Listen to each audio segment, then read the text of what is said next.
கர்த்தருடைய பரிசுத்த நாமத்துக்கு மகிமை உண்டாகட்டும். ஆண்டவரும் உலக இரட்சகருமாகிய இயேசு கிறிஸ்துவின் ஈடு இணையற்ற இன்ப நாமத்தில் உங்களை யாவரையும் வாழ்த்துகிறேன். கர்த்தருக்குள்ளாக உங்களை ஆசீர்வதிக்கிறேன். கர்த்தர் தாமே இந்த நாளிலும் உங்களை ஆசீர்வதித்து வழிநடத்துவாராக. பிரியமானவர்களே, இந்த நாளில் தியானத்திற்காக எடுத்துக்கொண்ட பரிசுத்த வேதாகமத்தினுடைய பகுதி யோபுவின் புஸ்தகம் 2ஆம் அதிகாரம் 13ஆம் வசனத்தில் அதில் முதல் பகுதி. யோபுவின் புஸ்தகம் 2ஆம் அதிகாரம் 13ஆம் வசனம், அதில் முதல் பக்கம். அவன் துக்கம் மகா கொடியதாயிருந்தது. அவன் துக்கம் மகா கொடியதாயிருந்தது. பிரியமானவர்களே, அயர்லாந்து நாட்டை சேர்ந்த தாமஸ் மூர் என்பவர் எழுதிய பாடல்கள் கேட்பவர்களின் இருதயத்தை தொடுகின்றது. தன்னுடைய பிள்ளைகள் யாவரையும் இழந்த அவருடைய பாடல்களில் அதனுடைய பிரதிபலிப்பை காண இயலும். அவருடைய பாடல் ஒன்றில் பரலோகத்தில் சுகமாக்க முடியாத சோகம் ஒன்றும் இந்த பூமியில் இல்லை என்றும் அந்த வரி வரும். இந்த பூமியில் அநேகர் காண நேரிடுகின்ற துன்பங்களும் துயரங்களும் இந்த பூமியில் யாரும் ஆறுதல் சொல்ல இயலாது. எத்தனைதான் வார்த்தைகளை யோசித்து யோசித்து சொன்னாலும் ஆற்ற முடியாத மனக்காயங்களை அடைவோர் பலர் உண்டு. ஆயினும் தாமஸ் மூர் பாடினது போல பரலோகத்தால் சுகமாக்க இயலாத சோகம் ஒன்று இல்லை. இது எந்த நிலையிலும் நம்மை தேற்றி திடப்படுத்தி நிலைநிறுத்தி வழிநடத்த ஒருவர் இல்லாமல் போய்விடவில்லை என்ற நம்பிக்கையை தருகின்றது. இவை ஆற்ற இயலாத காயம் என்றோ சூழ்நிலைகள் என்று சொல்லும். நம்முடைய மனம் அவ்வளவுதான், இனி ஆறுதலுக்கும் ஆதரவுக்கும் வாய்ப்பே இல்லை என்று சொல்லும். எப்படி கணக்கு போட்டு பார்த்தாலும் யோபுவின் நண்பர்களைப் போல நம்முடைய இருதயமும் இது மகா கொடிய துக்கம் என்றே சொல்ல முடியும். யோபுனுடைய வாழ்க்கையில அது துக்கமாக தான் இருந்துச்சு. நண்பர்களெல்லாம் துக்கத்தை ஆற்ற முடியாது. மனிதன் வாழ்வின் துன்பங்களுக்கு கண்ணுக்கு எட்டிய தூரம் வரைக்கும் ஒரு ஆறுதலுக்கான அறிகுறி தோன்றாமல் போகலாம். ஆனால் எந்த உடைந்து போன இருதயத்திலும் ஒரு நம்பிக்கை உருவாக்க அவர் வல்லவராயிருக்கிறார். இனி வாழ்வதில் எந்த அர்த்தமும் அவசியமும் இல்லை என்று பேசுகின்ற இருதயத்திலும் இனி நல்ல ஒரு அர்த்தமும் அவசியம் உண்டு என்று பேச வல்லவரே நம் ஆண்டவராகிய இயேசு கிறிஸ்து. நாமவே நம்முடைய நோய்க்கு மருந்து இல்லை என்று முடிவு செய்துவிடக்கூடாது. யோபுவின் துன்ப நேரத்தில் அவனுக்கு ஆறுதலாக 4 வார்த்தை சொல்லிட யாருக்கும் இயலவில்லை. அவனுடைய வேதனைகளுக்கு மரணத்தை தவிர வேறு வழி இல்லை என்று மனைவியே ஆலோசனை கூறினார். ஆயினும் உடைந்து நொறுங்கி இனி நம்பிக்கையுடன் பார்க்க எதுவும் இல்லாத வேளையிலும் அவனுடைய காயங்கள் ஆறவே செய்தது. அவனுடைய வேதனைகள் விலகவே செய்தது. அவனுக்கு ஒரு புது வாழ்வு வந்தது. பிரியமானவர்களே, இந்த நாளிலும் மனிதனுடைய வாழ்க்கையில துக்கம் ஏதோ ஒரு வகையில் வருது. ஏதோ ஒரு வகையில் பிள்ளைகள் மூலமாக வரலாம், வேலை செய்கிற இடத்துல வரலாம், குடும்பத்துக்குள்ள வரலாம், சரீரத்தில் வரலாம், ஒரு இழப்பில் வரலாம், ஒரு பாதிப்பில் வரலாம், யாரோ ஒரு வார்த்தையை சொல்லிட்டாங்க அதனால் வரலாம்.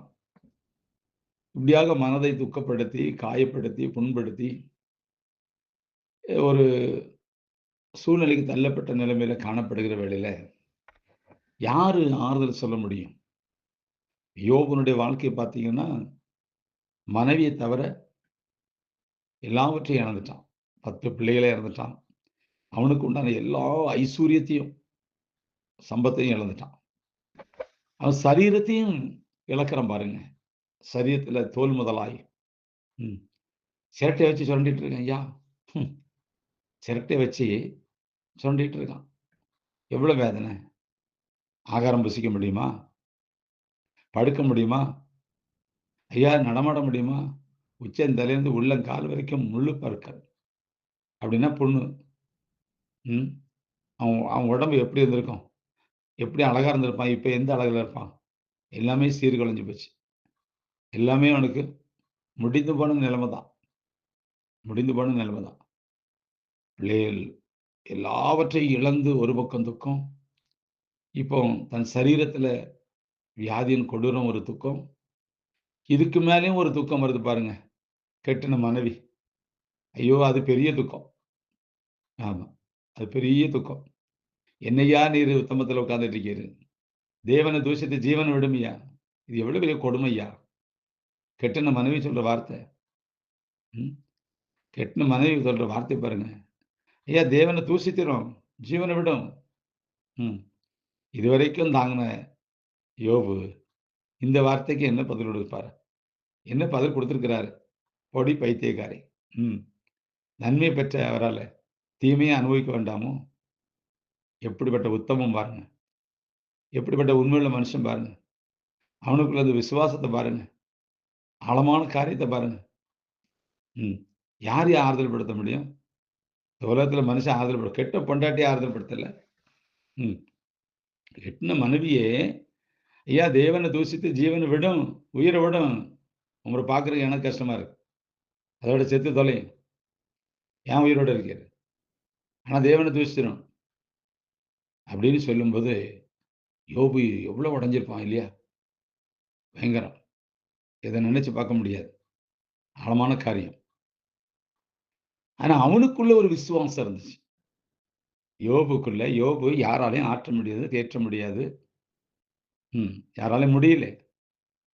ஆனா அவனுக்குள்ள இருந்தவர் அவனை தேற்றினார். அதான் ரொம்ப முக்கியம். இந்த உலகத்துல நீங்களும் நானும் 1000 துக்கங்களோட கடந்து வந்திருக்கலாம்.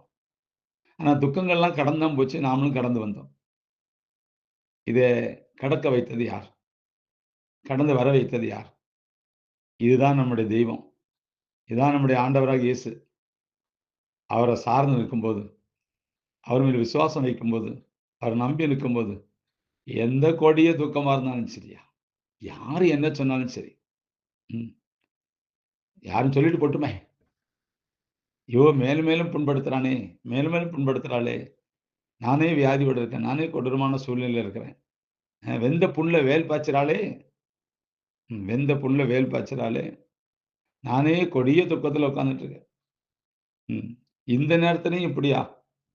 வேற வேலையே இல்லையா? நல்ல வார்த்தையே இல்லையா பேசுறதுக்கு? இப்படித்தான் பேசணுமா? அப்படிங்கிற ஒரு சூழ்நிலை வருதுங்க. உண்மையிலேயே சொல்றேன். கர்த்தர் நல்லவர்.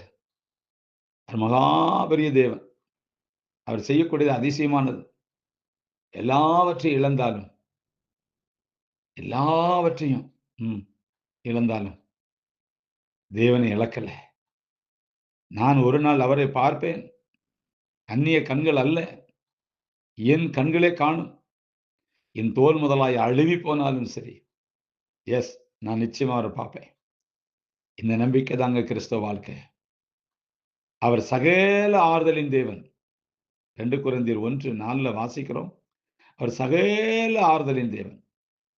இந்த தேவன் தான் நமக்கு ஆறுதல். வேற யாரும் கிடையாது. பிள்ளைகளோ, மனைவியோ, சொந்த பந்தங்களோ, உறவினர்களோ, இல்ல வேலை பார்க்கிற ஸ்தலத்திலோ, எந்த இடத்துல யாராலயும் ஒரு மனிதனை அவனுடைய துக்கத்தை மாற்ற முடியாது. ஆறுதல் படுத்த முடியாது. ஆம் பிரியமானவர்களே. அவன் துக்கம் மகா கொடியது. இப்படிப்பட்ட துக்கம் நமக்கு வரலையே. நமக்கு வரலையே. நம்ம சொத்தோல ஒண்ணு இழந்துட்டா போதும். ஒரு சின்ன யாராச்சும் சொல்லிட்டா பெரிய துக்கமாயிடும். அப்படி இல்ல பிரியமானவர்களே.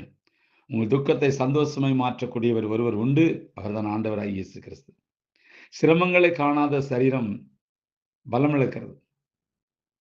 துன்பங்களை காணாத வாழ்க்கை தரம் இழக்கிறது. மறுபடியும் சொல்றேன். சிரமங்களை காணாத சரீரம் பலம் இழக்கிறது. பலத்தை இழந்தது. துன்பங்களை காணாத வாழ்க்கை தரம் இழக்கிறதுங்க. இந்த வழியா கடந்து வரும்போது தான் அதனுடைய பலன் தெரியும். அதனுடைய நம்பிக்கை தெரியும். மன உறுதி தெரியும். நம்மோட யாரு இருந்தார், இருக்கிறார், நடத்தினது யாரு, கொண்டு வந்தது யாரு, செயல்படுத்தினது யாரு, எல்லாம் தெரியுங்க. அதனால தான் சிரமங்கள் வாழ்க்கையில் அவசியம். கஷ்டங்கள் வாழ்க்கையில் அவசியம். பாடுகள் அவசியம். இதை கடந்து வரும்போது தான் நமக்குள்ள வாழ்க்கையினுடைய தரம் வெளிப்படும். பிரியமானவர்களே, இந்த நாளிலும் அவன் துக்கம் மகா கொடிய துக்கம். ம். நிச்சயமா அந்த துக்கத்தையும் கர்த்தர் மாற்றினார். 2 எத்தனையோன்னு ஆசீர்வாதத்தை கொடுத்தார். மறுபடியும் 10 பிள்ளைகளை கொடுத்தார். எல்லா ஆடு, மாடு ஜீவனை கொடுத்தார். அந்த தேசத்துல ஊத்ஸ் தேசத்துல அவன் பெரிய ஐஸ்வர்யனா இருந்தான். பரிசுத்த வேதாகமத்துல இடம்பெற்றிருக்கிற இந்த பகுதியை பார்க்கும்போது, ஓ! ஹalleluya! நன்றி. ஆண்டவருக்கு நன்றி தான் சொல்ல முடியும். நிச்சயமாகவே உங்களுடைய வாழ்க்கையில அப்படி துக்கங்கள் இருந்தால் அதை சந்தோஷமாய் மாற்றக்கூடிய வல்லமுள்ள தெய்வம் நம்முடைய ஆண்டவராகிய இயேசு கிறிஸ்து. வேற யாரும் கிடையாது. வேற யாராலையும் முடியாது. ஐயோ! அவங்க என்ன ஆறுதல் படுத்தலையே, இவங்க என்ன ஆறுதல் படுத்தலையே, இப்படி மேலும் மேலும் என்ன துக்கப்படுத்துறாங்களே, மேலும் மேலும் என்ன பேசுறாங்களே. பேசுவாங்க. இந்த உலகம் பேசிக்கிட்டு தான் இருக்கும். இந்த உலகம் பேசிக்கிட்டு தான் இருக்கும். ஆறுதல் படுத்துறதுக்கு என்னை உண்டாக்குன தெய்வம், உங்களை உண்டாக்குன தெய்வம். அவர் மட்டும் தான் ஆறுதல் படுத்த முடியும். அன்பார்ந்தவர்களே, உங்க துக்கத்தை சந்தோஷமாய் மாற்றுவார். உங்கள் புலம்பலை ஆனந்த களிப்பாய் மாற்றுவார். நீங்க இந்த இந்த நாட்களில் எந்த நிலைமையில் இருந்து துக்கத்தோடு காணப்பட்டாலும் கர்த்தர் உங்களுக்கு சொல்கிறார், உன் துக்கத்தை சந்தோஷமாய் மாற்றுவேன். கவலைப்படாதீங்க. கர்த்தர் உங்களை வழிநடத்துவார். கர்த்தர் உங்களை ஆசீர்வதிப்பார். God bless you.